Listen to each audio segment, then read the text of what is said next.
everybody. It's we told you after football we're going to talk some other stuff. And Matthew, here we are sitting in our seats.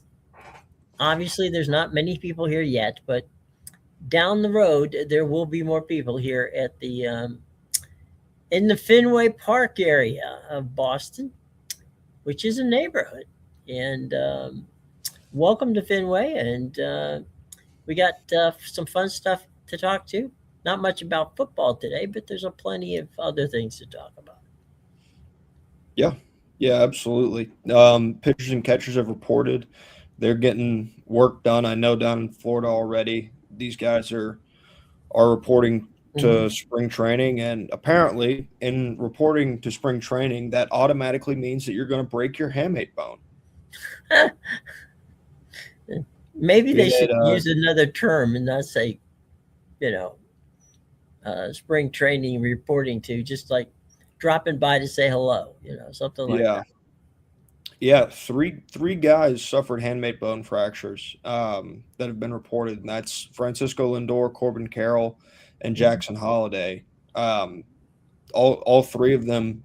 It's just I think it's just strange based on the because it's a relatively specific injury, Hmm. not the most uncommon of injuries, but it's still interesting that it happened to three of the biggest names in the exact same time frame. That's true. I mean, you wouldn't have thought it, but there you go. You know, one of the things that we got going on here, we've talked a lot about it, and that is today, Major League Baseball announced for the first time that they uh, are putting they put a price on the regional on those teams that left regional sports and decided, hey, our cool thing that what we're going to do is we're going to take care of all of our teams. And so 16 teams today announced their packages. And if you if you were living in the Boston area, right, being a Red Sox fan, um, it would cost you, if you wanted to stream the whole season, it would cost you $99. Frankly, I think that's a relatively decent fee. Yeah, it's not the worst. When you think about it, in terms of your cost, you're paying less than $1 a game to watch it. Mhm. So that's a pretty good deal. That and relative to what it's like to go to Fenway Park, that's a fantastic deal because Mhm. Fenway Park is extremely expensive. Like Yes, it is. and that's what people seem to forget about this is like there's 162 games. Not Mhm. everybody's going to all 162, Right. obviously. There's not many people that can afford to go to 162, to be honest with you. So there's that aspect, and then obviously they're not always at home. They spend half their year on the road, stuff like that. It's a good price though. I think it's a good price point because if you think about it, obviously, if you have if you have people who still have cable, or you have your regional sports network um, on YouTube TV or Hulu TV or any of those services, that's not going to change. They'll just put another channel name on it, or given the fact that it's very likely that the FanDuel network, because of Main Street, will go out of business, they may very well just slap it on that channel. Um, so if you already have it, then you don't have to worry about it. If you don't, well then it's $99. But I think if you think about it, right, $99 is really, um, it's an incredibly fair deal. It's like a, what is it, a buck and a quarter um, a game. Yeah, yeah. You say it's a dollar and a quarter a game. I think I was just ballparking off the back of my Okay. back of math on the old backing on the back of the napkin math. It's like about 100. It's like a dollar a quarter game. It's a 99 bucks. Let's just call it 100 bucks and make it even. And it's 162 games. Yeah. So that's not a bad deal. No. And knowing that you're going to get them every time. But here's the cool part. um, if you could, when you buy it that way, you can watch it on your phone, watch it on your TV, watch it on a tablet, watch it anywhere you want to. Yeah, Um, I used MLB TV for the second half of last year. They were offering a deal mhm, right around the All Star break, and I decided to spend my money on it. And I watched it. I watched it on my phone, watched it on my laptop. I mhm, streamed it on TV. I mhm, watched it pretty much any way I wanted to. It was very easy and very mhm. convenient. If you are, I'm a T-Mobile subscriber, and I got it for free with the T-Mobile subscription. So if you look out there, there's some different options to it. But the problem is, if you live in that area, right now, Hmm. obviously you live in Atlanta area, right? Hmm. So they're going to black out the Braves games. They aren't going to black out the Red Sox games. So you got your team Yeah. without having to worry about it. Now, what they will do if you are a T-Mobile subscriber or or anybody who gives you a subscription, there are others who do it. Walmart does it. Others. Um, what'll happen is that you will still have to buy that $99 package. Really. So MLB TV is offering a deal where it's $199 and you get everybody. So that's Okay. for the year. And So what was I saw a report about it and I didn't really like fully understand, but they're saying that you're going to have to pay twice with this ESPN deal. It's like you have to pay for ESPN Unlimited and you have to pay for that's the if you TV yeah, subscription, right? that is if you choose to go and use EA. You have two ways to do this. You can go MLB TV, and that's your $99, or you can roll it in to an ESPN subscription Mhm. because ESPN now owns MLB TV. So what Mhm. happens is, let's say you want to, subscribe to ESPN, slap another $99 on it, and that's where you get to the two the double dipping aspect of it. Okay. Yeah. I'd seen that people were very like it was a very big deal online. People were very upset about it, because again, you're ESPNifying things, and that tends to upset people a lot more now than I think it used to. Hmm. Well, I honestly, um, I I don't subscribe to ESPN. I'm not going to subscribe to their streaming service. Hmm. I just want to see games. I mean, Yeah. I don't really want to see all the crap that comes around with it. And so, if I want, you know, the good news about this is there's going to be, you with Nesson, right? You watch, maybe you watch the pregame and the postgame show, right? Hmm. I don't know if you watch much else on Nesson, but there isn't much else on Nesson other than the Bruins Yeah. hockey. But it's not a full network station, No. so I don't really, I know what time the baseball game's going to go on, so I'll tune in a baseball game. Yeah. And So from that standpoint, that's all I really care about. yeah, and that's I think where people got upset is they felt like they had to do both. Like it from They what I make was it reading. confusing.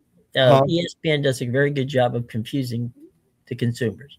Yeah, yeah, and that's I mean that's what they've done effectively because these people were very much up in arms about ESPN taking over this and Hmm. feeling like they were getting gypped as the consumer, and what I think people thought was going to be a more consumer friendly model. Hmm. I did see that the reported blackouts, like there's a bunch of teams that will not have the blackout areas of those Hmm. teams that switched over. Yeah, in other words, now if I were to buy the like we just talked about, if you bought MLB TV last year, right, you Hmm. would have been blacked out with the Braves. If you Yeah, buy it this year, you won't. yeah, yeah. So that's Which the blackout. yeah, Yeah. and that's big for those people because I mean that's the thing that nobody understood in the RSN thing is like why am I in the city where this team is playing and I cannot stream this baseball game? Like it always felt counterintuitive for a lot of people. Well, it was. I mean, and the other thing was, what they were trying to do was push their direct to consumer app, right? Mm-hmm. So FanDuel had a direct to consumer app, so they wouldn't allow you to. They wouldn't allow Major League Baseball to stream it. So what MLB did, and that's why they were keen to try to get as many of these teams on board as possible. If you own your rights, you can assign those rights to the MLB, and then they can stream it. Now, my understanding is Victory Sports, which is Victory Plus, Mm-hmm. is streaming the Braves. Okay. Okay. Whether or not the Braves can be, because they own their own rights, whether or not Major League Baseball can ask them to drop it, to drop it into the package. I would think so, because Mm-hmm. the only blackout you're going to get is, let's check on that one real quick as we speak. I think it's okay, but let's make certain that can are the Braves blacked out on MLB TV? Uh, and it was, I'll tell you what, the interesting thing was the Angels were thinking of doing the same thing the Braves did, which was put together their own regional network. The Mm-hmm. problem was that they wanted to bring the Kings in with them, the hockey team. Mm-hmm. But to do that, they were going to have to buy the Kings out of the Main Street, because Main Street hasn't quite gone belly up yet. Yeah. Uh, so that made no sense. So after they figured that one out, Artie Moreno wasting time, they decided that maybe we should go with MLB.com, or in this case, MLB TV. Mm-hmm. The MLB. Well, and speaking of the Braves, Uh-huh. I'm very Have they curious. had another pitcher hurt today? They did. They last Well, I night. was joking. Jeez. No, they actually did. They put. Let me double check this report Mhm. really quickly here. Um, but if I remember it correctly, yeah. So they acquired infielder Brett Wisely from the Tampa Bay Rays in exchange for cash considerations and placed right-handed pitcher Joe Jimenez on the 60-day injured list with a left articular cartilage injury. I don't know what these guys are doing in their training camp. I don't know what the trainers. Mhm. I don't know what their strength and conditioning program looks like in Atlanta. I don't know what they're doing. But they've got a problem at this point. Like, you have a Mhm. legitimate problem. That's two more pitchers that are going on the 60-day IL. One from last year that was ended his season on the injured list. Um, and now you've got more rampant injuries in that clubhouse, specifically in the pitching department. I know Sean Murphy's going on the 60-day as well, and that's another injury that they have, along with Hyson Kim, the guy that they signed to play shortstop. I'm very curious what's going on in Atlanta, because it seems like they are having injuries at a much more rapid rate than a lot of other clubs in Major League Baseball. Yeah, it's interesting. If you look at some teams, they have that. I mean, the Mets for years had that issue, and there's some teams that Cincinnati for one, and Tampa Bay, some of the smaller market teams Mm-hmm. had they had people, and I don't know how they pulled this off, but they had guys who basically they're pitching coaches and pitching. They have not just pitching coaches, but they have literally a pitching coaching staff that, in some ways, resurrected arms. They got Mm-hmm. years out of guys who showed up, who other teams just said, "I'm sorry, we're giving up on you." So I Yeah. don't know. Yeah. Because it's just confusing, because put out the this is I feel like at this point a pretty well known stat, but Mhm. at one time or another last year, every single member of the Braves opening day rotation was on a 60-day IL. Like, that's not normal. Every member, Every member at one point or another last season was on the 60-day IL for the Atlanta Braves of their opening five rotation, their opening wow. day rotation, those five. So I I don't get what's going on in Atlanta. It doesn't make any sense to me. They're an extremely talented baseball team from the offensive side if things continue to click, and they have one of the best rotations in baseball, but they can't stay healthy long enough to have all five of them out there and put together. You have, in most cases, two to three fifths of a good rotation.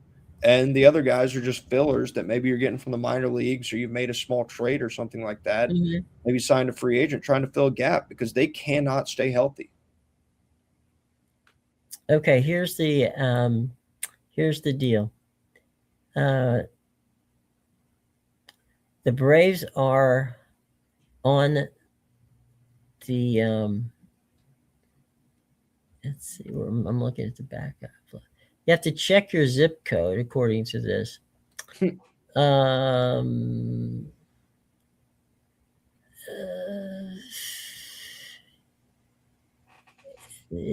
They're producing their own games. If you live outside the territory, you can watch all the Braves games live. But if you live in the area, they remain. No, you can't. They're blacked out.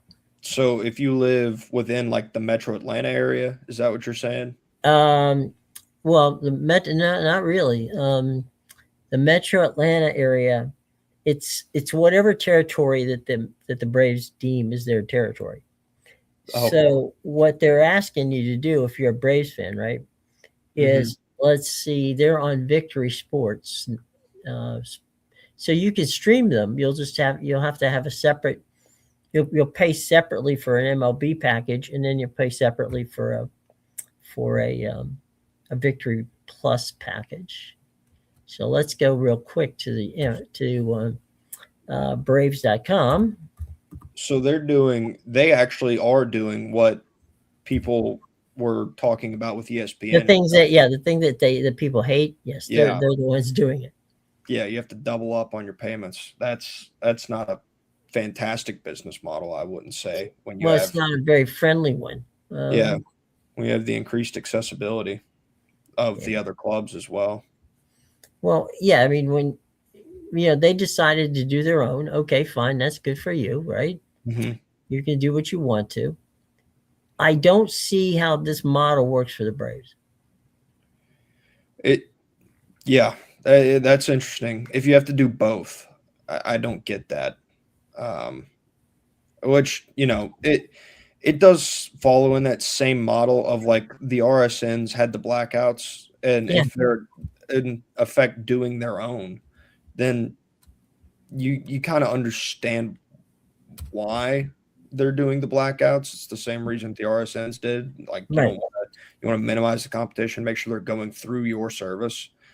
I'm just curious how effective it's going to be for the Braves.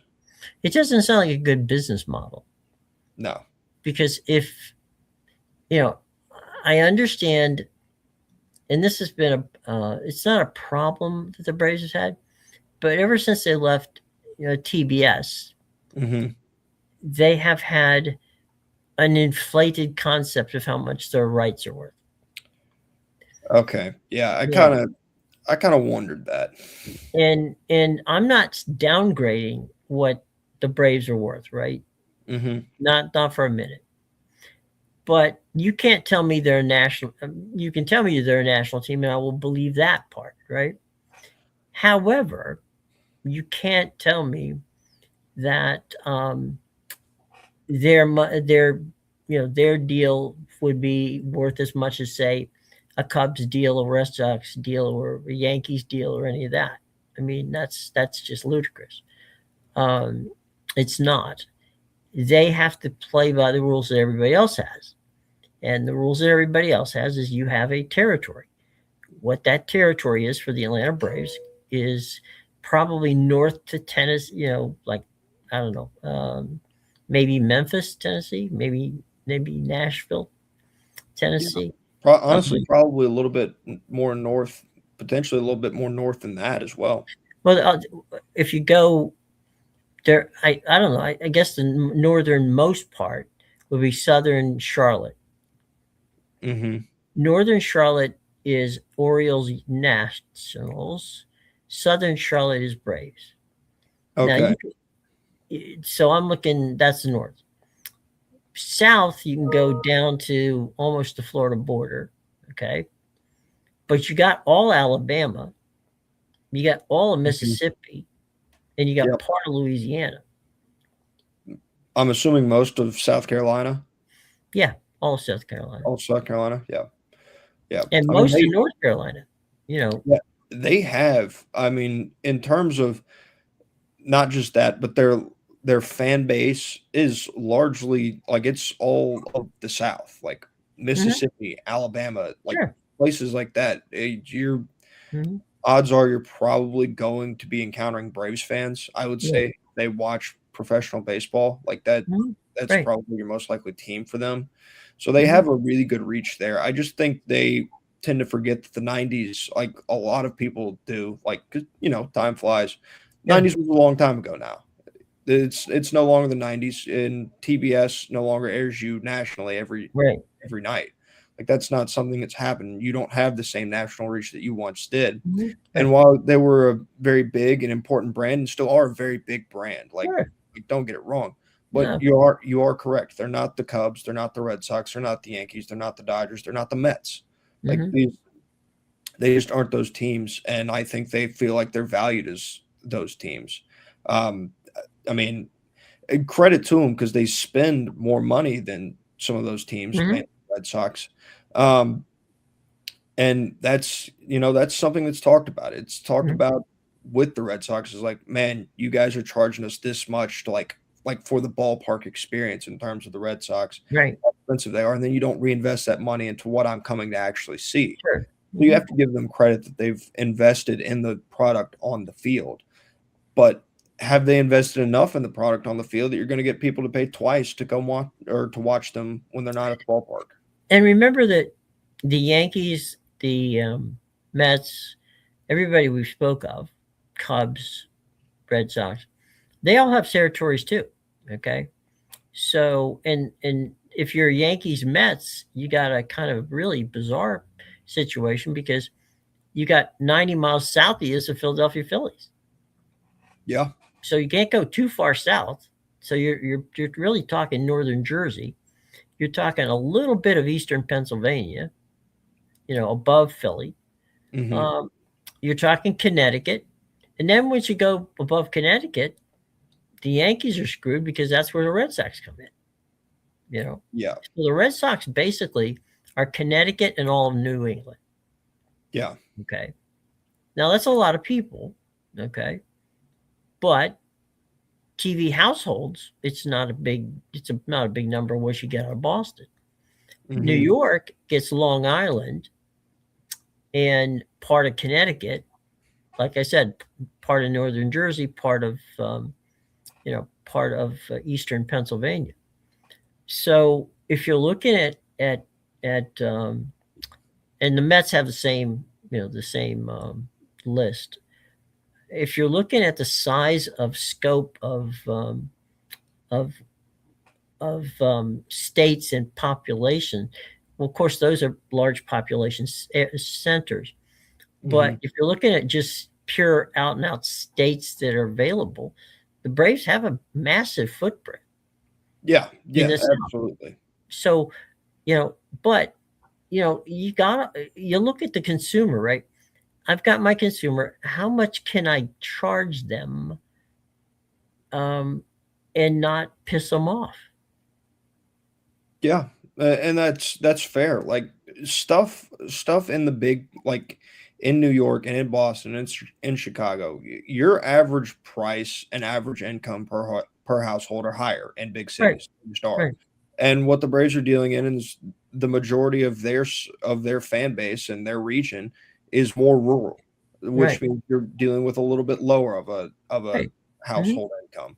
So, you know, is your entire fan base going to be able to pay two subscription prices? Probably not. That's you're asking people to fork over a significant amount of money annually to sit down and watch baseball. Like it's not worth it for a lot of people.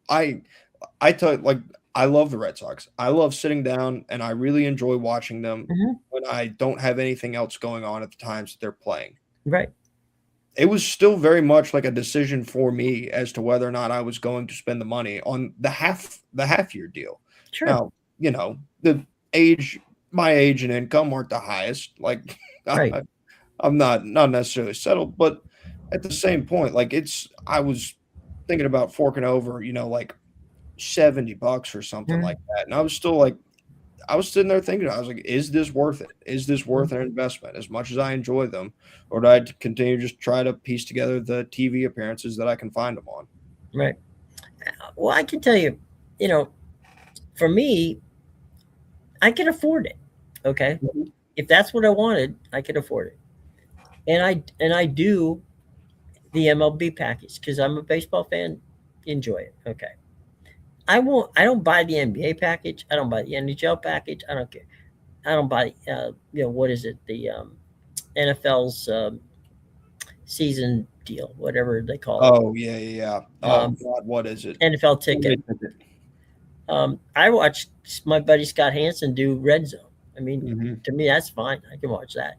Oh, yeah. Um, but I think for the money, given the fact that you start in February and you end in the end of September, for me, that's a pretty good deal. I'll take it. Yeah. I don't want to watch the other stuff. I get tons of there's tons of NBA basketball. I can watch it whenever I want to. Oh, yeah. Yeah. On Hockey's the same way. ESPN. Yeah, Yeah. hockey's the same way. But at the end of the day, you got to choose. Everybody has a budget, or everybody has discretionary money. As I said, Mhm. I can afford to do it, but at the same time, I don't want to pay for something I'm not going to pay. If I want to watch, if I'm tonight, for instance, if the Golden State Warriors are playing and I wanted to watch the Golden State Warriors and they're not on TV, well, okay, I'll wait. They'll be on soon anyway. Yeah. Um, you know, but I get the fan base. The fan bases are, but how much can you sock the fan base? And I think that's the thing that it's driving MLB crazy because what they would love to do is have all of their teams under that one thing so that you could do exactly what you do with NFL ticket or any of the other situations, specifically with NFL ticket, where you get all the teams. So it doesn't matter if you're in Atlanta area, but you're a Green Bay fan, you get to see the Packers play. Yeah. Yeah. And you get to see the Braves. I mean, the Falcons play if you wanted to. Yeah. And it's possible for some of them at this point. Like I think this is the closest they've been to that model now, Hmm. in terms of the availability. But the blackouts are a very real thing. Like they're and I don't know. I think the NBA and the MLB are comparable in terms of Hmm. the packages, Sure. but I think the national TV coverage that the NBA gets makes it less understandable to purchase a package where you're just looking for the Golden State Warriors. Like Right. you're right. In terms of these teams, like they're gonna get on TV. I Mhm. To be honest with you, that's part of what played a factor. Like when I was talking about me going through it last year, thinking about whether or not to do it, it played Mhm. a factor. I was like, I did think about it. I was like, I can spend this money, but the Red Sox are one of the most nationally televised teams. Like, Right. I'll probably catch them on Fox next week if I really Mhm. want to, or MLB Network. Like, they're going to pop Right. up somewhere in here through there, and I'll be able to watch them. But ultimately, there's not. If you really want to watch all of your team's games, Mhm. then the only way you're going to be able to do it is through these packages. Yeah. It looks that way. Um, uh, I was listening to a show this morning, and Mike Wilbon was on. And Hmm. Mike splits time. For those who don't know, Mike splits time between Washington D.C. and Phoenix. He has a home out there, and he was out to dinner with Charles Barkley, who lives out in Phoenix, Hmm. and they were talking about they're having an early dinner, and Chuck goes, I forget who the two teams are playing tonight, and Wilbon goes, well, let's go home and watch them. And Chuck Hmm. goes, where? On what? He goes, because if they were on either one of our networks, we wouldn't be here. Yeah. You know, so where are they on? And that was Wilbon's thing was he goes, I know that it sounds like the old man syndrome, Hmm. but it's not. It's tough to find out where everybody's playing these days. You Yeah, know. I and that's where like there's articles that go out there and they'll just aggregate stuff for you. Like Hmm. even college football, like college football is everywhere. Hmm. Sports are everywhere now thanks to streaming, Right. and they're harder than ever to find seemingly. Hmm. And now they're behind more paywalls. And so when you have these teams that are behind a singular paywall, like most of them are going to be, and then Hmm. you have others that are going to be behind double, such as the Hmm. Braves, it's definitely a worse look for the teams that are behind multiple paywalls Hmm. and will probably buy the teams that are now more accessible than they have been prior some good grace with their fan base in terms of the product on the field, as opposed to those other teams in which you do not get the good grace of the fan base. I watched a piece. As I said from the top, that what now 16 teams are no longer with a regional sports network, which Hmm. allows them to be part of MLB. TV. Hmm. And so they were doing like a deal where they were doing interviews with people in Seattle and New Washington and places where these new MLB TV deals are up, where they for $99 they can watch their team. And almost to a person, they were just like, thank God. I don't want to go watch I don't want to go back to Bally's or Fox or whatever the regional sports network is, because I hated the way that they did it. They never put any time or effort into it. Hmm. And there was nothing else on the channel at the time. So, Yep. if it wasn't for the baseball game, I wouldn't go watching it. Yeah. So it's an interesting trend. Major League NHL basketball and NBA basketball have taken this even further. Uh, the NHL is encouraged their teams to do a streaming deal, but at the same time, forget the regional sports network, put it on over the air TV. Hmm. And so they now have, if you happen to be in the Los Angeles area, for instance, and you want to watch the Anaheim Ducks, you can watch them. You can watch 57 games for free out of Yeah. a 81 game season. Hmm. And that's big. I think. I'm sorry. You know what? I made a mistake. You can watch 67 games because 57 are on one outlet, KCOP out there in Los Mhm. Angeles, and then there's 10 on KTTV, which is Fox in LA. And I would assume that the NHL has probably seen some growth in their viewership since they It's changed that. it's Like been huge.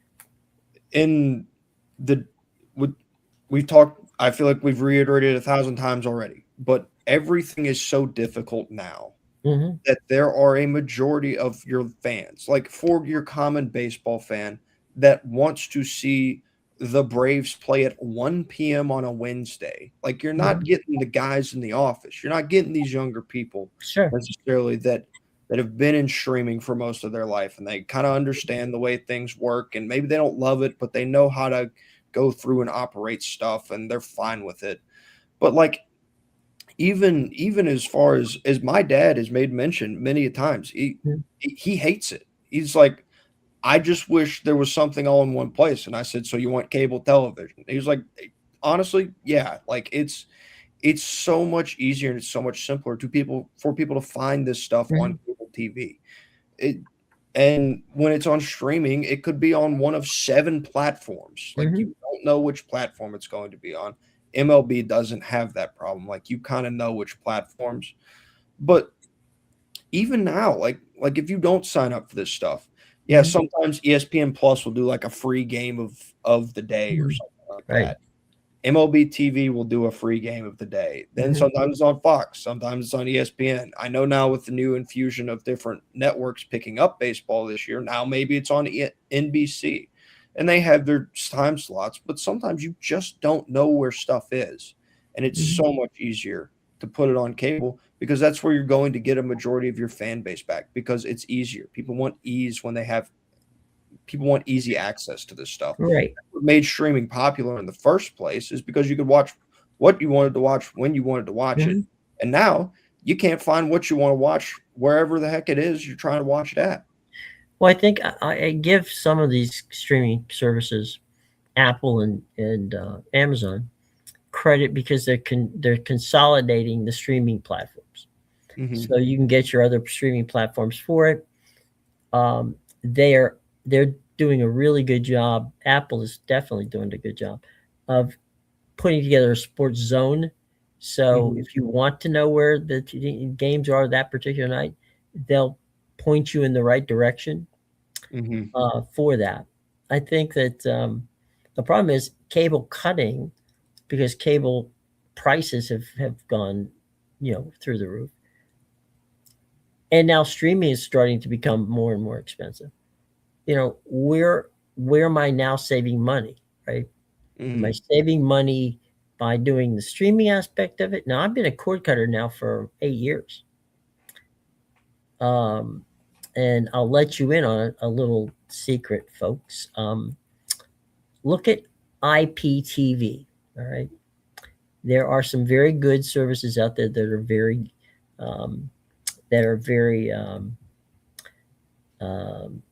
they're very solid. And Chemo is one of them. There's a few others, probably 4 or 5. And you'll get everything you want for about $90 a year. Now, what is it legal? That's the key, all right? It is not legal in this country. However,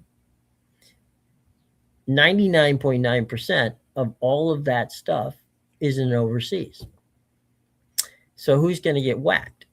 Well, I strongly suggest that if somebody wants to do an IPTV, that you do it in 3-month periods, or you do it in a 6-month period.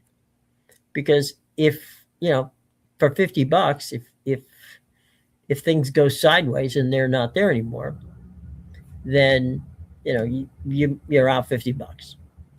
But I can honestly say this, in the 6 years I've used IPTV, I've never had one of them go out of business. Well, so not that I'm advocating something that everybody would feel comfortable doing. I don't feel uncomfortable doing it because it's there. I mean, if it were outlawed and they basically said no, sorry, they block it, VPN, whatever, you can't do it, then you could do whatever you want to do.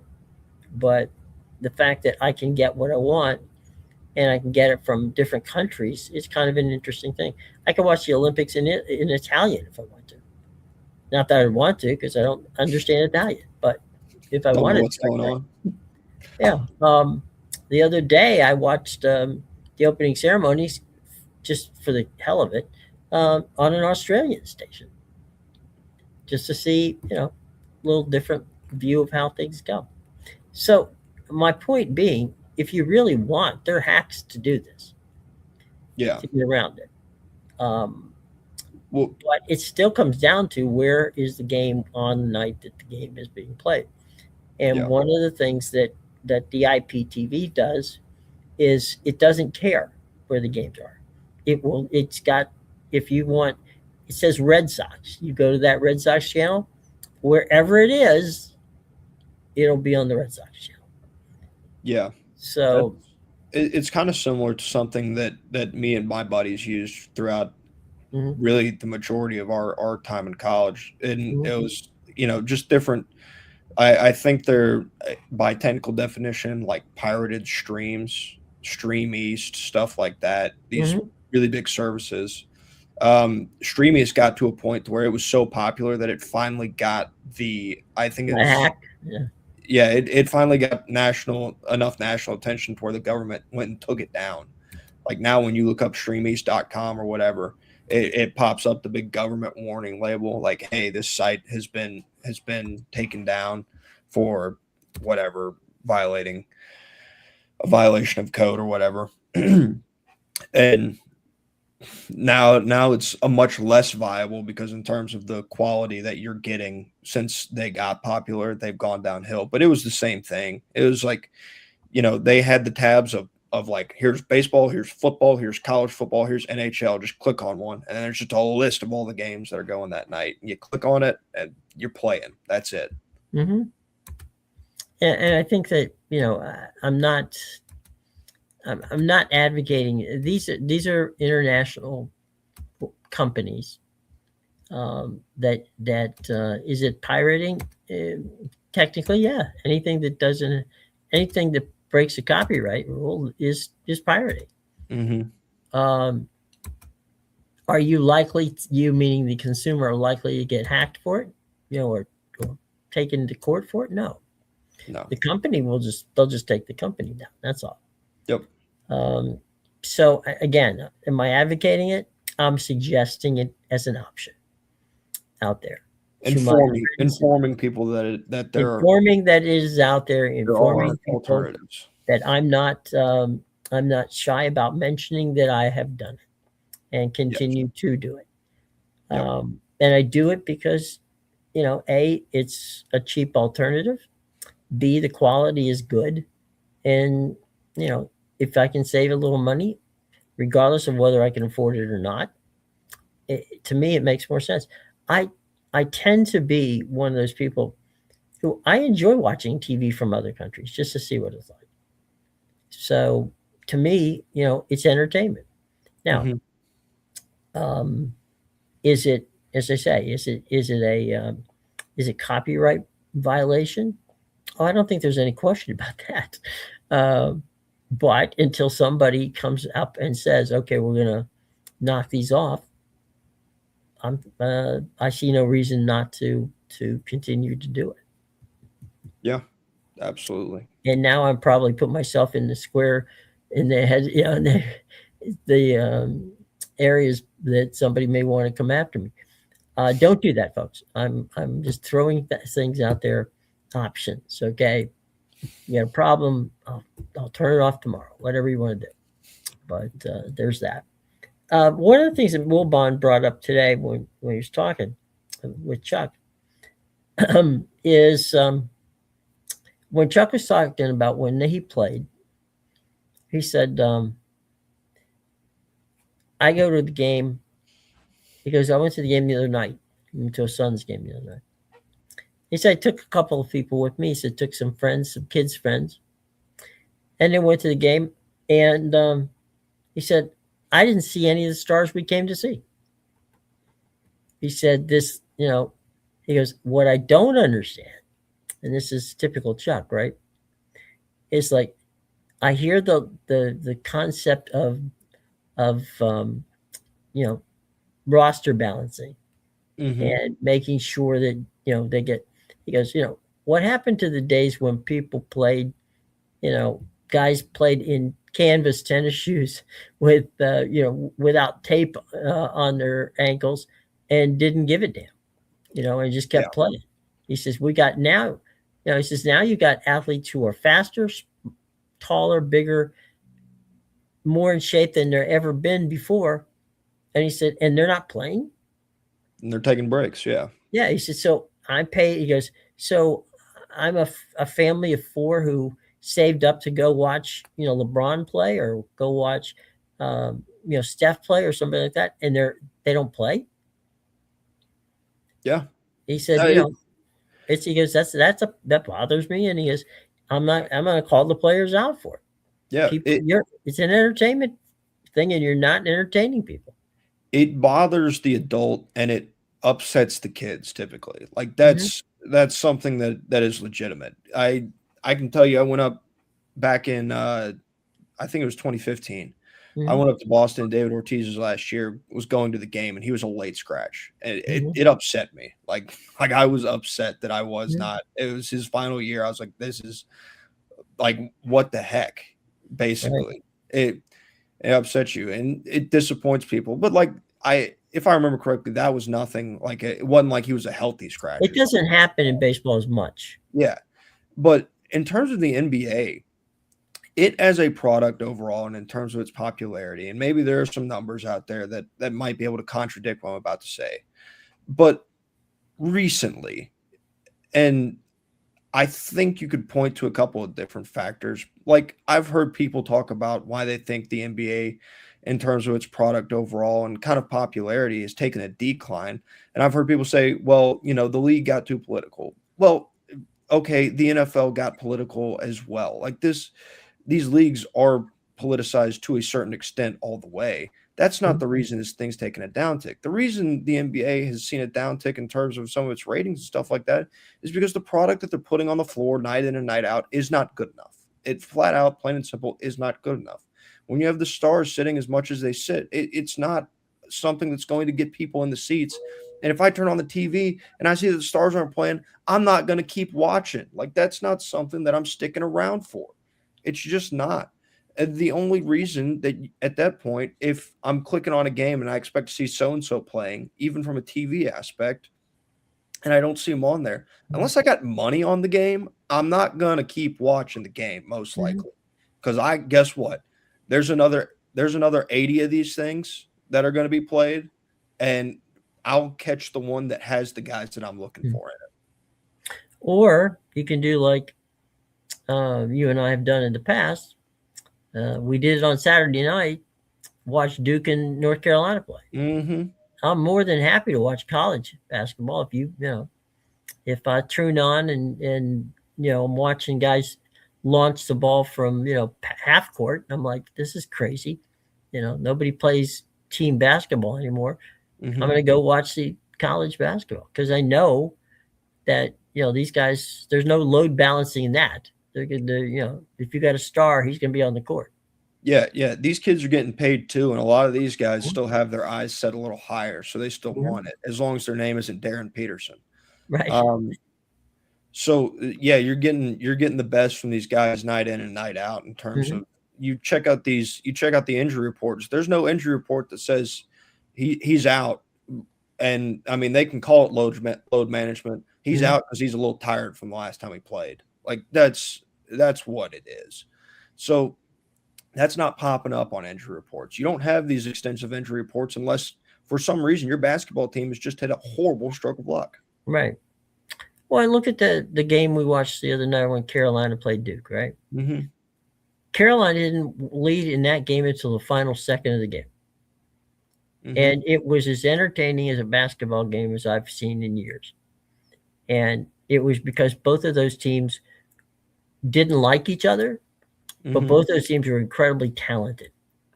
Yeah. And they just put out, and the fans went nuts. And it was the atmosphere. You don't see that in the NBA. The fans don't do what the fans in college do. Yeah. Yeah. There was no like threat of Caleb Wilson sitting out the Duke game.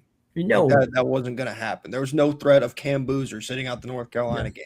That's not happening. Like these guys are on these rosters to Mhm. compete for a year, try to go win a national title and make it to the NBA for Right, for a lot of these highly recruited guys.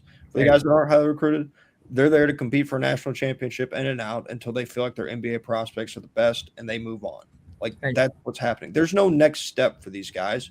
So there's no incentive to not do this. I know that Adam Silver is trying.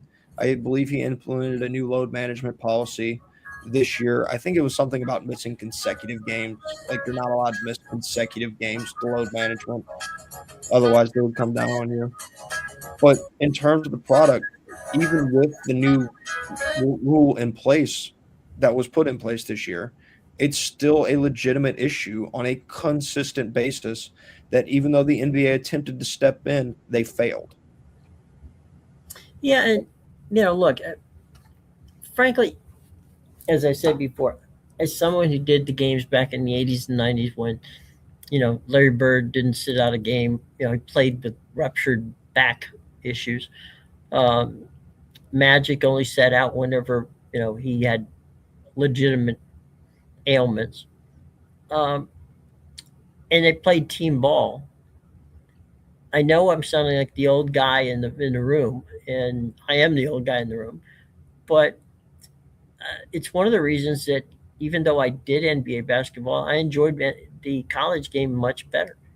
I mean, it was so fun to be on a college campus the same day as a basketball game. Everybody was Mhm. psyched. I mean, you go to did a Duke game one day, and there were people at 6 o'clock in the morning, you know, standing outside Cameron Indoor Arena for a basketball game wasn't going to start till 7 o'clock at night. Yeah. They weren't getting And in that building until 6 o'clock. yeah, and college campuses provide an atmosphere that the NBA, like they can't replicate that atmosphere. No. I don't think it's possible for them to replicate a college atmosphere. The same way Mhm. it's not possible for the NFL to replicate a college atmosphere. Right. It's unique and it's Right. special. But in terms of the type of basketball they play, like there's a difference between running an offense through Mhm. somebody and Right. playing individual basketball. Mhm. Those are two very different things. And what you have in the NBA now is it's much more individual basketball Mhm. than it ever has been. And instead of it being a little bit more of a team-oriented game. Like you have these stars on these teams, but if you want to have a guy like Cam Thomas go out there and put up 40 with 0 assists, that's something that can happen. It's something that has Mhm. happened, probably will happen again. So they they've lost, I feel like they've lost the product on their floor, and it's partially about the style of basketball that's played in the NBA, Mhm. and really something that has been popularized by their most recent MVP candidate, or not MVP candidate, MVP winner, Mhm. and a little bit of like this foul baiting as well. Like the foul baiting culture is something that is Mhm. significant in basketball that's pulled the product downward, the individual aspects of it, the load management of it, all this stuff is stuff that's happened. And honestly, just flat out effort when they are out there on the floor. I think that lacks on a night in and night out basis in the league as well. Yep. By the way, for those of you who are Olympic fans, spoiler alert, I'm going to give you a score. You're not going to see it tonight anyway on the primetime show. The U.S. women's hockey, uh, 5-1 winners over Finland today. So there you go. Did I think I saw it. That game that you talked about yesterday between the US and Canada Hmm. when the US was up 3-0, that went into extra time, did it not? Canada came No, back and tied that thing up no, 3-3. they ended. They shut them out. Oh, they did? Okay. It's the first time Canada's been shut out in an Olympic game. So I saw something on Twitter last night where the Olympics was explaining the overtime rules for hockey, and the score was 3-3, and I guess I just didn't happen to look at the teams. Right. I just saw the score and just assumed. Yeah. The right now in the past two games, the U.S. women's hockey team has scored 10 goals and have given up none. That'll do it.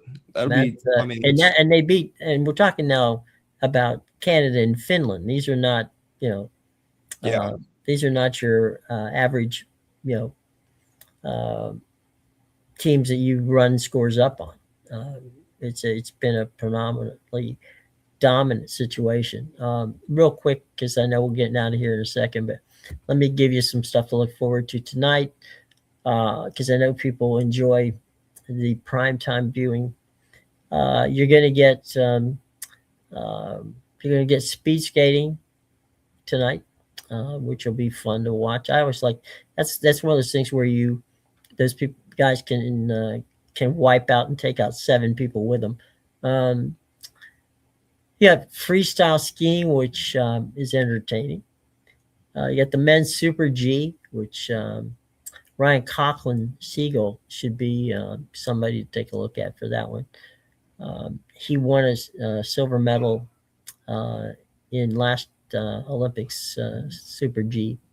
Chloe Kim is shooting for a three-peat on the half pipe. That's tonight. And a couple other things. Mixed curling. I know it's become kind of wild, but it's something that people tend to enjoy. Um, there are actually curling clubs all over the country now that we never knew that was such a big deal, but now it is. Um, there's women's downhill, which Breezy Johnson, who was phenomenal the other night. She's going for the gold tonight. And cross country skiing, not something I know a whole lot about, other than it's a long distance. And then there's the big air, which of course is snowboarding, big air. And as I said, we had the women's hockey. So there's your Olympic highlights for the day. Check them out. And you can watch those all day long if you stream on Peacock. Some of the events are on USA, some of the events are on CNBC, and the main events are on the big NBC. So that's what we can tell you on that one. Any final thoughts before we get out of Fenway for this afternoon? Oh, final thoughts. I just went and checked the concession stands. Nothing's going on there. That's good. You don't want to know what they charge you for a Fenway, Frank. I've been there. I know. Yeah. Yeah. Let's see. Take that alone. Yeah. So to reiterate this point is there was a On3 article that was put out today, and a quote made by an anonymous SEC general manager, I believe was the attribution of the quote. But he was talking about Darren Peterson because he missed the game against number 1 Arizona. And the report that got out that was leaked was that he didn't feel fantastic and was kind of just basically quit on the evening in terms of that. Like, he could have played if he wanted to. He chose not to. And the GM asked, is one $3 million freshman worth more than three $1 million players who are bought in for a full season? And it's a legitimate question because really in Darren Peterson's time at Kansas, he's the number 1 overall pick. He's fantastic. He's played fantastic. He's very much ready for the NBA. He has missed 11 games in his time at Kansas, and that's something that is new. But when it's new, especially in college sports, a trend like this is something that you can see spread very quickly. Like, it's the same. It could be similar to people sitting out bowl games. Like Christian McCaffrey was one of the first ones to sit out a bowl game, right? And after that year, you went from like 1 or 2 guys that sat out these bowl games because of their draft prospects and potential injury and stuff like that, to where now you've kind of multiplied the number. And then you shift your focus to the playoff. And now all of a sudden, if you're not in a playoff game, then your games don't matter. And if you have any sort of draft prospect, now you're sitting out entirely. Like, it spread like wildfire that quickly. I hope that the load management that we see in the NBA isn't something that is going to transition to basketball anytime soon, with Darren Peterson really, honestly, just not playing for like half the year for Kansas, third of the year. Yeah. Well, let's hope that Rock Jayhawk, they actually play the extra games. Well, they won without him. Yeah. Oh, that's good too. Team in the country. Well, it's going to be fun to watch. That's going to be very interesting. Calvin Sampson had a real quick, we'll hit on. He had one of those epiphany type press conferences that Calvin is known for at times. Toward the end of like a 10-minute news conference after a basketball game, he said, you know what, Houston doesn't have the money anymore to compete with some of these people. A lot of the NIL money's gone to the football team that didn't go to the basketball team. And so, we might be more competitive in football, but we can't compete money-wise with some of the big boys out there. And he said, we'll do our best, but at the end of the day, don't look at us if it doesn't work out. Yeah. And to that point, I would question Houston's spending motives. Like, I get that football is a more lucrative sport, but your football program has sucked. Like, it's stunk historically. It's not been very good. Why are you pouring money into that program when you have a program that's been in the national conversation and the national title a year ago, by the way? Like multiple times with Kelvin Sampson. He's been fantastic at Houston. Why would you not invest in an asset that's paying off for you as opposed to one that you're just kind of hoping to get off the ground, and because it's got a little bit of a higher ceiling?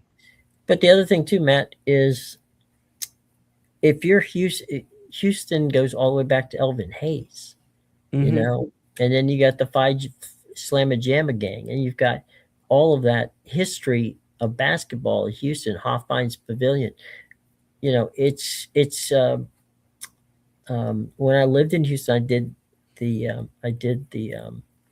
games for the for the Cougars, and it's just it's there is definitely a culture there of we are a great basketball tradition, and they're not a good football tradition. I get where the money is in football, but if you continually go to Final Fours, you're going to make up money in a pretty good way. And honestly, I don't understand why Houston would not invest some of that money in the basketball program. And because again, Calvin's in his 70s. Okay, there's not many more, campaigns. He's on the back end of his seasons. It's already set up for his son to come in and take over that program. But I don't get it, and I know that football is very important to a lot of people. I get that too because we talk about it a whole lot. But college basketball, there's it's a very unique and very special situation because you can have a national champion come from out of nowhere. Yeah, and they don't have to be a big name university to be there. I will also add this, and it's a massive state. I know that it's got more than enough room for all of the schools that it houses. But if you're Houston and you're trying to invest in football, what you're trying to become is, I think, at best, the fourth most relevant football program in the state of Texas in terms of college, just college. I think you're being kind, but yeah, okay. Yeah, and that's if they were to overtake Baylor, that's in their conference. That's the hypothetical that I'm putting out there because you still have. Hell, look at the money SMU paid. Yeah, I mean, yeah, that's. And to be honest with you, I didn't even think about SMU. That one didn't even cross my mind. But I was just sitting there. I was like, Texas Tech, Texas, and Texas A&M. You're not passing those, no matter how much you invest in this program. It's just not happening.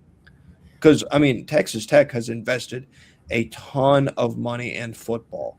They still don't have the same relevance that A&M and Texas do. Nope.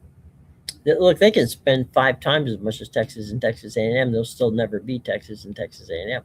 They may win national championships. Yep. But they still won't be Texas or Texas A&M. Yep. Absolutely. Brand value is important, and Houston just doesn't have that in football. No. I mean, they had some good football teams. Yeah. But, that's not their, I would think and hope that if you are a Houston, you'd want a rounded program, where I'm winning 8 or 9, maybe some years 10 games in the football side, and I'm competing for national championships in basketball because that's where my money is. Yeah. But evidently, somebody didn't get that memo, so maybe they'll listen to Calvin. Yeah. One thing they won't do is not pay attention to Calvin. Yeah. That's something that Calvin will not allow to happen. Yeah. So good on Calvin, and it was they came a few minutes away from beating Florida in the championship game last year. Yeah. I mean, they were really a bad minute and a half away from basketball from winning a national title last year. Yeah, that's how close they were. Yep. And if you look at wherever Calvin Sampson's gone, he's won. Yeah. So I would pay attention to Calvin if he asked, if he was saying something. And I was the athletic director at Houston. But yeah, and hey, speaking of Florida, they traveled to Athens, Georgia, to take on Georgia tonight at 7 p.m. on ESPN2. If you want to see a group of, I think I called them talented idiots. Georgia plays the most discombobulated brand of basketball that I've ever seen be successful in my entire life. Okay. Does that mean that Florida wins tonight, or does that mean that I would assume that Florida's probably going to win this basketball game? Yeah, they're without they lost one of their top scorers. I say lost. One of their top scorers appeared on the injury report. He's out, Jeremiah Wilkinson. Yeah. So they lost some firepower, but again, the brand. I said discombobulated brand. Sometimes the discombobulation works in their favor. Right. So, maybe if Sometimes they can chaos is a good thing. if they can get Ford on the same chaotic train that they like to ride, Right. then they've got a shot. But I've not been impressed with the brand of basketball out of Mike White's crew here these last couple of weeks.